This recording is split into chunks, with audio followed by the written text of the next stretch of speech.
Hi, everybody. I'm so sorry to have missed you last week. Thanks for your patience. I'm happy to be here to talk to you today. I'm going to talk to you about both research principles, how research works, and evidence-based practice, particularly for you as EMS professionals. So that's what we're going to be covering today. Previously, I'd asked you to read some articles to prepare to talk about this, and sorry I was sick, I missed that. I'm looking forward to your responses. I hope you had some smart answers ready for me.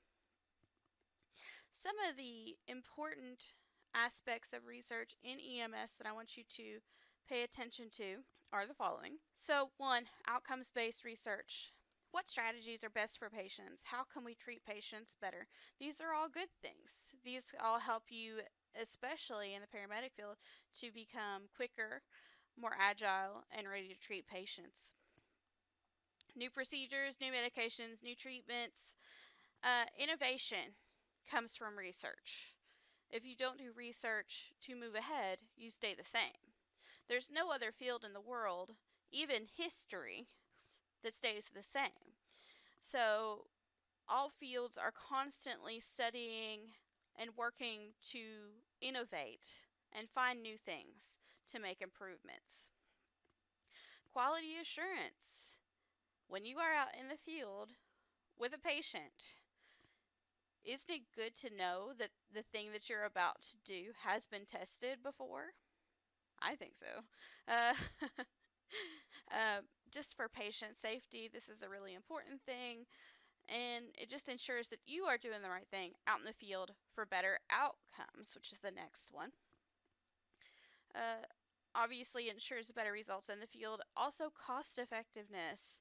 I know a lot of agencies are driven by being cost effective, and that goes for hospitals as well as EMS professionals.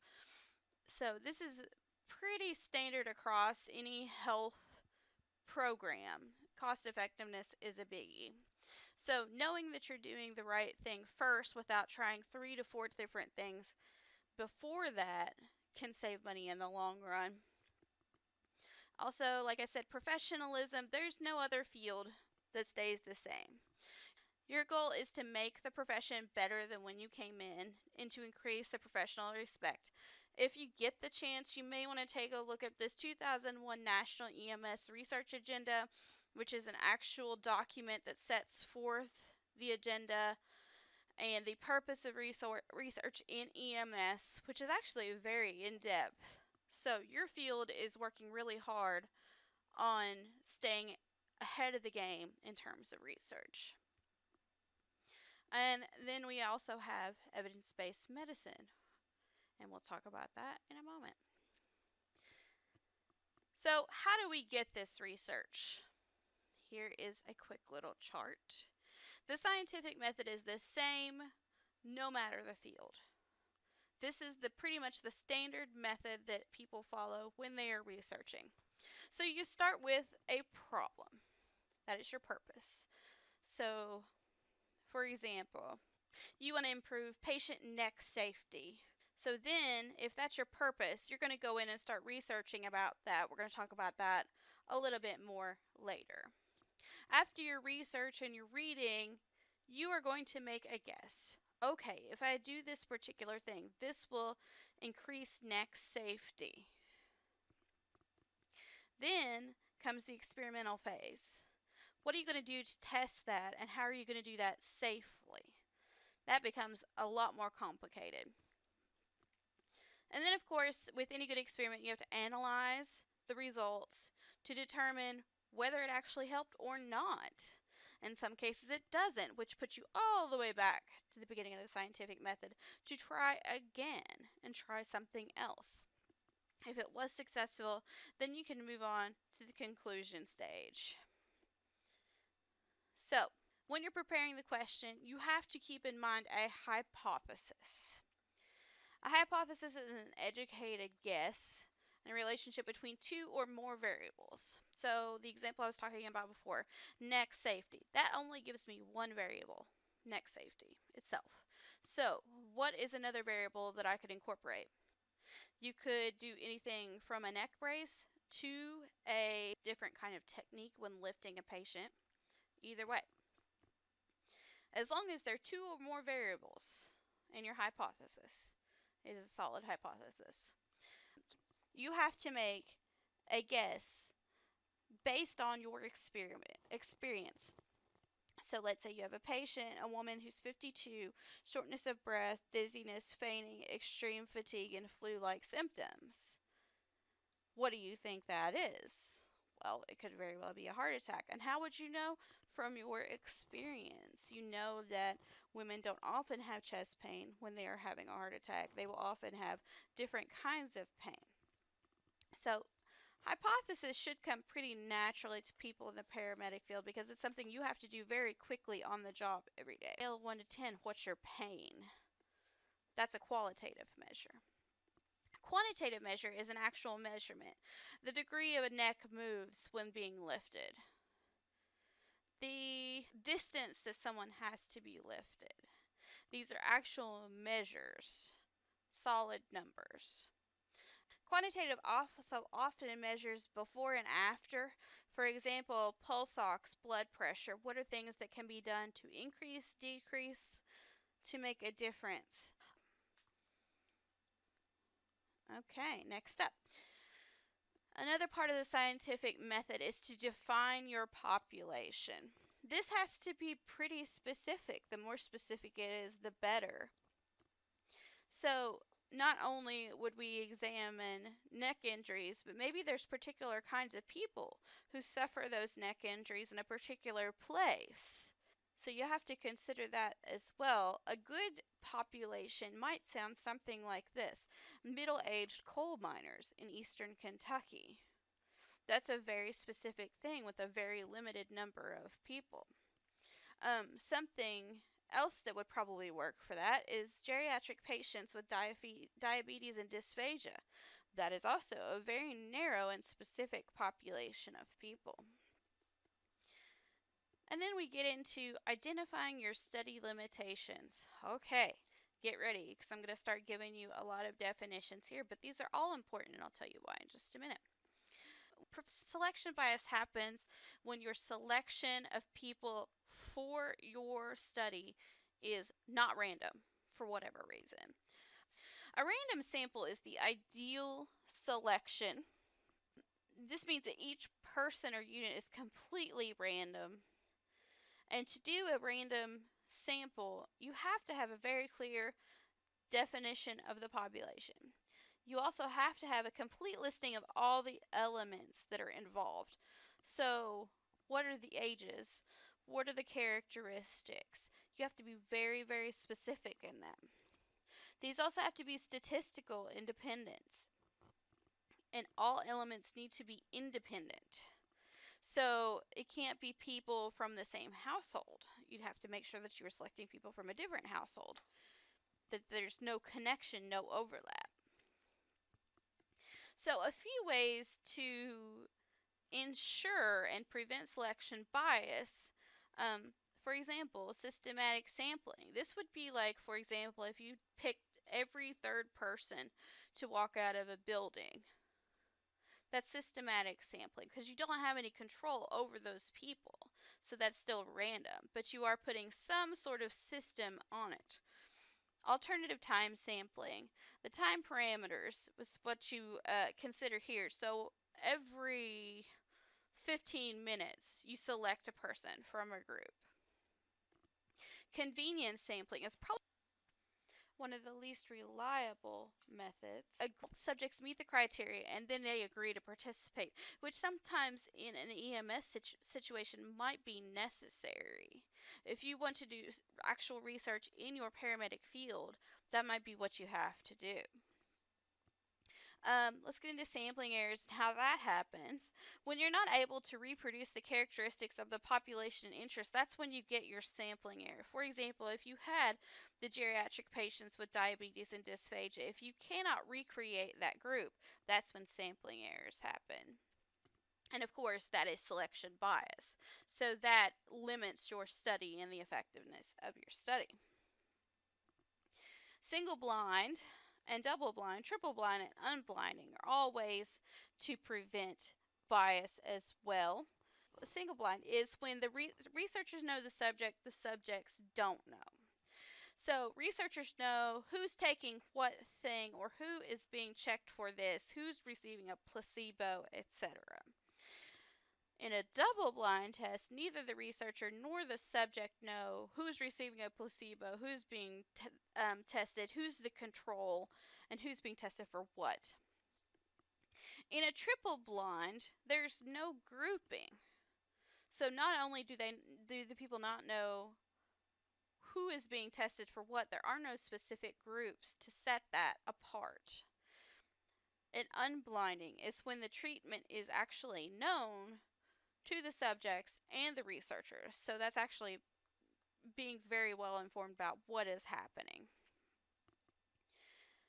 So two things that help eliminate bias. One is a good population definition and also blinding. These are ways to help identify limitations and prevent a non-randomized. So moving on to the next section. I mentioned before, when you get into the experiment phase of testing and researching, it gets a little fuzzy, especially when you're working with people. One of the ways that is selected to help people and make sure they're being treated properly is to seek study approval through an institutional review board. An institutional review board monitors research involving humans. It's a risk-benefit analysis to determine whether your human patients are being treated ethically or right, and if the benefit is still better than the risk, then they will usually approve this. Then you also have to obtain some kind of consent from the patient. Again, this gets a little bit tricky. Informed consent is the voluntary choice to accept or refuse. This is pretty traditional consent. But in terms of EMS services, you're often going to have different situations where consent cannot be obtained as directly as that. For example, there is consent at a distance. So you may have to obtain consent through radio telephone methods. And that's what consent at a distance is. Consent by proxy means that someone is mentally incompetent, has a family or proxy who can approve their medical decisions, and you have to contact that proxy, who's usually a family member, to determine if they give consent to this method. Stepped consent is also a little bit different, and I can see this coming into play a lot in EMS. So a paramedic would provide the overview of what's going to happen and then perform the procedure, and then the patient could give consent at the hospital. So that's a stepped consent, mostly because it has the 2 steps to it. Cohort consent is another one, and that is when you're kind of seeking out people and you think somebody might work. You may want to ask them for their permission to enter your study in the future. Deferred consent, so again, I think this would also come into play at EMS quite a bit. So deferred consent is often used in resuscitation. This is when you stabilize your patient, you treat them with an experimental therapy, stabilize them, and then later you approach the family for consent. Like I said, I think this would be very useful in EMS. Surrogate's consent is also very interesting. This is when lay people provide judgment to give permission for a treatment. And a consent jury is a lay panel that provides approval on behalf of someone. Keep in mind, there's always presumed consent in emergency situations when no decision maker is around. Let's move on to the next slide. Now we're getting on to gathering data. To gather data, you have to use the statistical methods. And really the key thing about the statistical method is that you don't have any inferences. This is just the facts. So it doesn't say because this is better than this equals this. No. It just says the stats for this are this, the stats for this are that. The end. You make the inferences on your own. In terms of your statistics, you have two different kinds of descriptive statistics. That's tough to say. So, qualitative analysis, which looks at themes, trends, patterns. This one also has few numbers. And then you have quantitative analysis, which involves a lot more numbers and looks at the mean, which is like, for example, the average of something. So, for example, average age, median. So, in the number line, where that number falls in the middle, in the mode, the number that occurs the most often, which you probably have reviewed these at some point in your math class. Also, the level of significance is important. For example, there's type 1 errors and type 2 errors, and you're seeing those pictured below. So, type 1 error is a false positive, and as you see here, that would be like if you diagnose a man as pregnant. A type 2 error is a false negative, when somebody who obviously has something is testing as false. These are both errors, which lowers the significance of your study. You also have to take into account the probability of something occurring due to chance. It happens in just about every study. And then you also have to measure out what the acceptable risk of sampling errors is. Not every study is perfect. There will be some errors. That's part of just what it is. But you have to acknowledge those as you are evaluating your study. So finally, once you've evaluated it, you have to determine what you want to do with the research product. And this is pretty standard for most different fields. You can do a scientific literature report or a journal article. It follows this format, which you see below: introduction, methods, results, discussion, conclusion. Remember this format because we're going to talk about that in just a few minutes. You can also present results, often in a professional setting like at a conference or to peers. And then you can also do follow-up studies. For example, if you come across something in your study that you didn't expect that you want to follow up on before you present it, then you might want to do that at this time. So, why does this make research important? I was going to have you all answer this question, but since we are not talking to each other face to face at the same time, let's talk about why this makes this significant.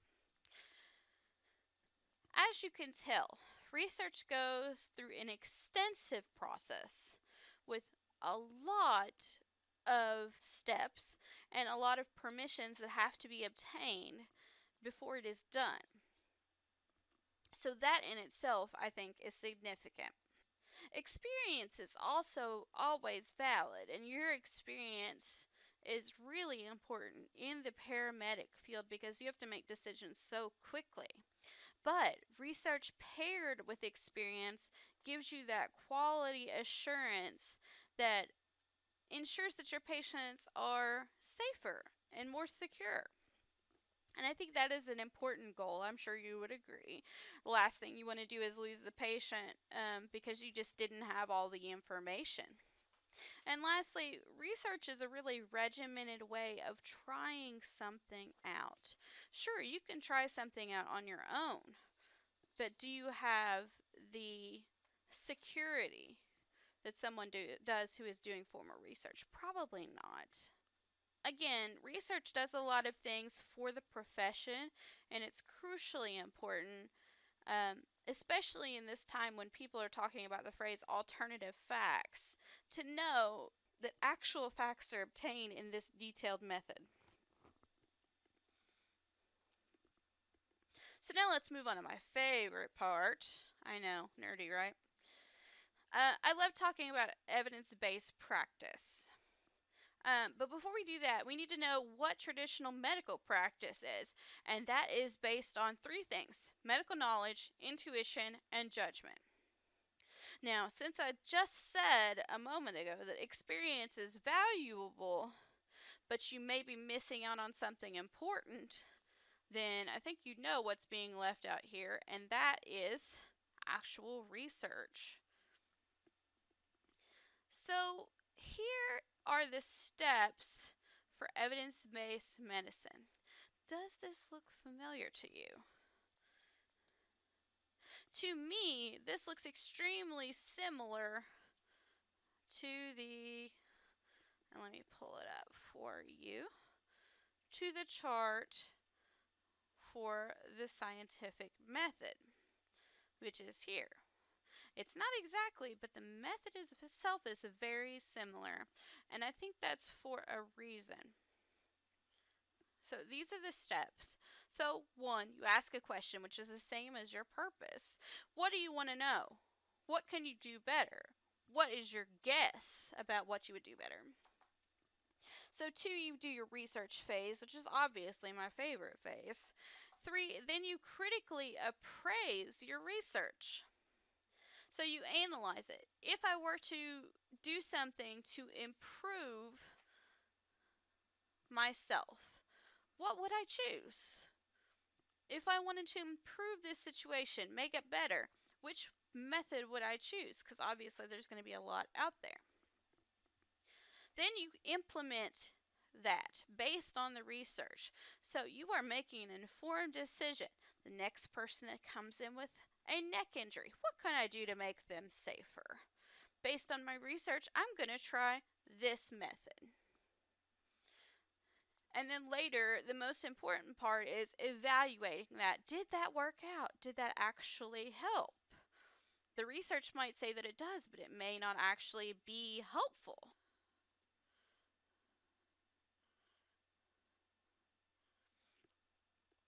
So, 3 things I want you to know before I leave you today, besides what we have already spoken about.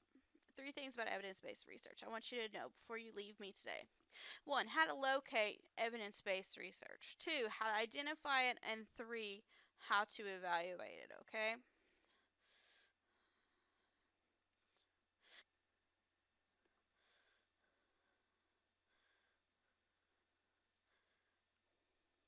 I want to point out quickly before we go to the Learning Commons page, what we'll be doing today is called a literature search, and we'll be actually looking in the databases. A few other places that are valid for quality research are peer-reviewed studies, which are available in the databases as well, and governmental publications. Don't forget any of those. Box right here on the front page with Learning Commons. I'm just going to put in some search terms quickly so we can take a look at it. Primo is notable because in other ways it can be a little bit overwhelming because you can get a lot back. For example, this search brought back 3,873 results. That's quite a bit. A couple of ways to narrow it down from here. One is peer-reviewed journals. As you know, most research is peer-reviewed as part of the process. Once you get to that last step of the research cycle and you submit a journal article, it has to be peer-reviewed. So people who are equivalent experience or higher will review that. They will look at information. Is it plausible? Does it make sense? Is it biased? And then they give it approval to be edited. And it goes through a lot of steps in that process. But peer-reviewed journals ensures that you are getting some of the best information possible. And as you can see, it also takes down the number of results you get down to about 328. So, some good results here. Another thing you can do is you can refine it by date. Unless you're doing a historic search about how something has been done before, anything beyond about 5 years old in the medical field is ancient. So try to keep it within 5 years. As you can see, I am refining my search from 2012 to 2017. And that will further reduce the number of results I get back. Now I have 136. So these are the most recent information on paramedic fatigue in the last 5 years. Now, let's actually take a look at one and what that entails. To view one from this source, you click View Online, and then you click one of the red links in this box, and it will bring up the article. And as you can tell you, in some of the subjects, it may even tell you how they're chosen. For example, this is a convenient sample and a qualitative study. Psychological well-being, that's pretty standard for measuring fatigue because it is more of a feeling and it's less measurable. Now, if we actually want to look at the article, this is what it looks like.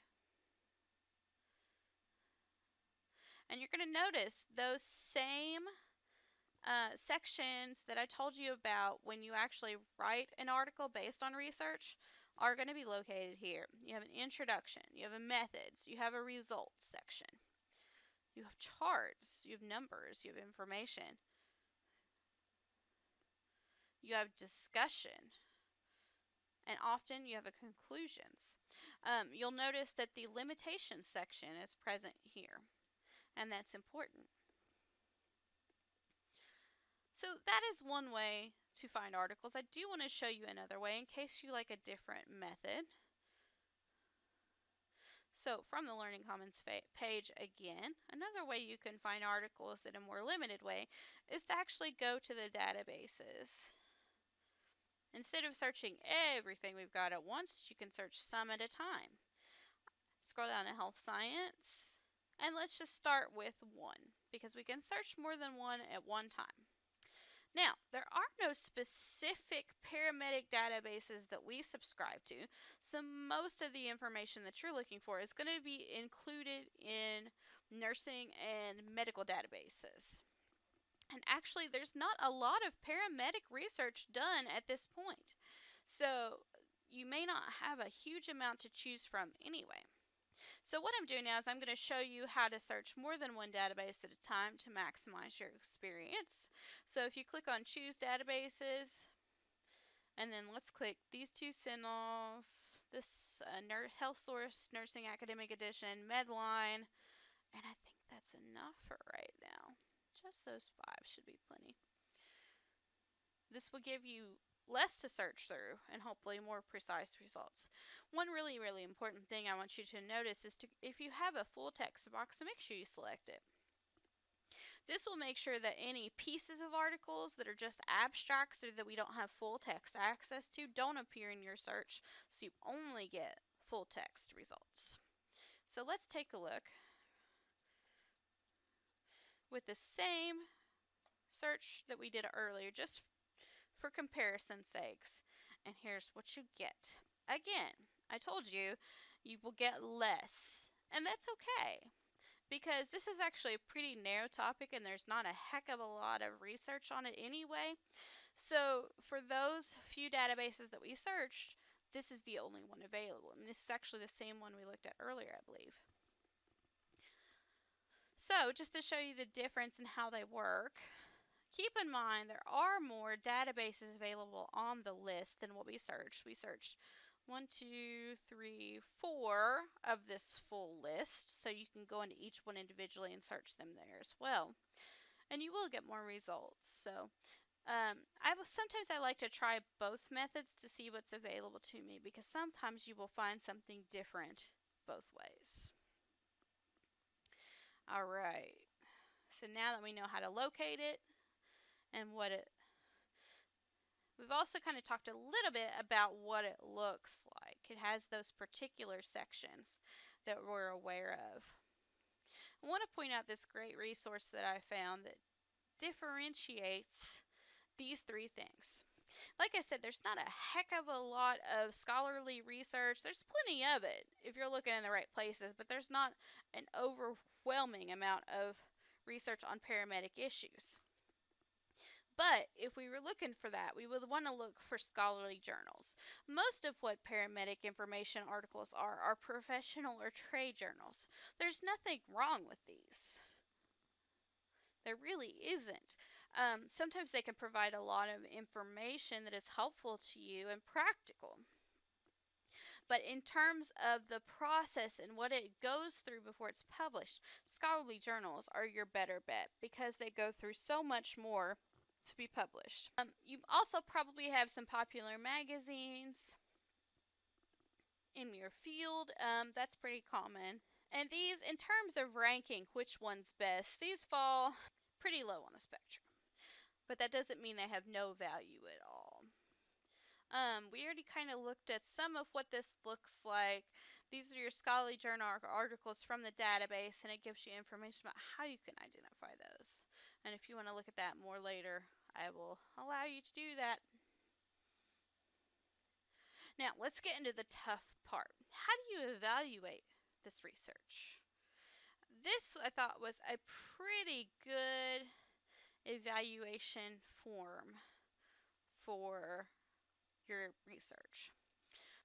What is the reproducibility of the test result and its interpretation is satisfactory in my setting? I think that's incredibly important. All of these questions are all good.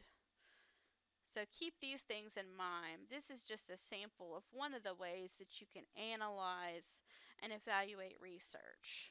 But keep that nearby. I really like this worksheet, but I do want to point out that also Chapter 8, Box 8-2 on 123, I think it's 123 in your textbook, also has some really excellent questions for evaluating research. You need to ask yourself these questions and be ready to answer them before you implement any kind of research at all into your practice. It is not impossible, as we talked about. HIPAA is always a concern, and it's always a challenge making sure that patient information is secure and safe. But what are the opportunities? There's so many places to begin because there hasn't been a lot of research done. There's a lot of opportunities to do that. And in terms of funding, you can often join up with hospitals to get financial opportunities or even just buy-in to help you begin research. Now, as we begin to wrap things up today, I do want to point out that most of the material I went over today is available in Chapter 8 in your textbook. Correct me if I'm wrong, let me know. But I believe it's Chapter 8, and that'll provide you a good foundation for additional reading. If you have any questions, feel free to email me. I'll put my email up on the screen so you can email me and ask me any questions. I have included a brief assessment. It's over on the left-hand side of this page. I'm going to put the link up so that you can complete this assessment. I'd like for you to complete it in the next week. So that means it would be due by February 16th. It will not take you very long. I don't think you'll have a lot of trouble with it. Please complete that assessment by February 16th. And before you do that, if you have any questions, just email me. Thank you. I'm really excited to have been here to talk to you, and I can do this again. If you need any assistance, we can set up a Blackboard Collaborate session.